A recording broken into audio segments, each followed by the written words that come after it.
নবীজি বলেন, কোন বান্দাকে যখন কবরের মধ্যে রাখা হয়, রাখার পর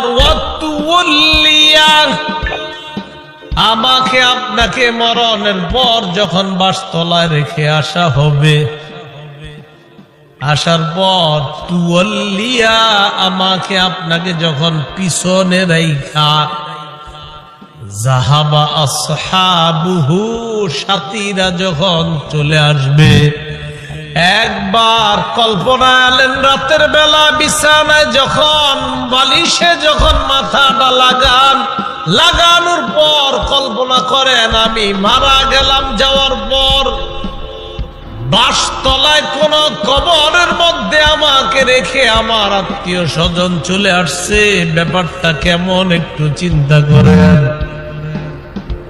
আল্লাহ নবী কয়, কোন ব্যক্তিকে কবরের মধ্যে রাখার পর তুয়াল্লিয়া কবরটা পিছনে রেখা যাবা আসহাবুহু যখন তার সাথীরা চলে আসে, বাবা চলে আসে, ভাই চলে আসে, সন্তানরা চলে আসে, আত্মীয় স্বজন সবাই চলে আসে, আল্লাহ নবী বলেন বেশি দূর যায় না,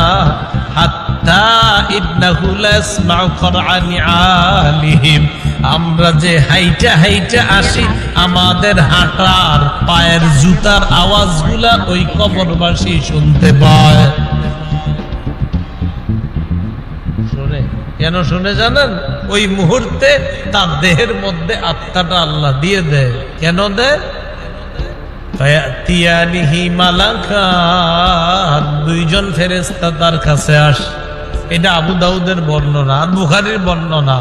আতাহু মালাকান ফাআকআদা, আবু দাউদের বর্ণনা ফায়ুকঈদানি, দুই ফেরেশতা এসে তারে বসায়, বসানোর পর তারে প্রশ্ন করে। এর মধ্যে তিন প্রশ্নের মধ্যে একটা প্রশ্ন হলো আল্লাহর নবীর ব্যাপারে জানতে চায়, তাকে চিনুনি? ওই ব্যক্তি ইমানদার হলে যদি তিনটা জবাব সুন্দরভাবে দেয়, আর আল্লাহর নবীর ব্যাপারে যদি বলে আশহাদু আন্না মুহাম্মাদার রাসূলুল্লাহ, আমি সাক্ষী দিচ্ছি তিনি আল্লাহর রাসূল, এই কথা বলার পর ওই ব্যক্তিকে বলা হবে উনজুর ইলা মাকআদিকা মিনান নার, তুমি তোমার জাহান্নামের আসনটার দিকে তাকাও, এটা তোমার জাহান্নামের আসন। তো এই ব্যক্তি জাহান্নামের আসনের দিকে তাকাবে। এরপর বলা হবে আবদালাকাল্লাহু মাকআদাম মিনাল জান্নাহ, জাহান্নামের আসনের পরিবর্তে আল্লাহ তোমাকে জান্নাতের আসন দান করছে। আবু হুরায়রা রাদিয়াল্লাহু তাআলা আনহুর বর্ণনা, তিনি বলেন খরাজা রাসূলুল্লাহ সাল্লাল্লাহু আলাইহি ওয়াসাল্লাম যাতা ইয়াউমিন আও যাতা লাইলা, একদিন রাতে অথবা দিনে রাসূল বাসা থেকে বের হলেন। কোথা থেকে বের হইছে? রাতে বা দিনে।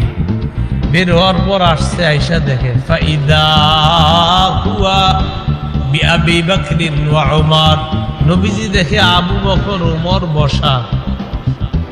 আবু হুরায়রা রাদিয়াল্লাহু তাআলা আনহু বলেন, নবীজি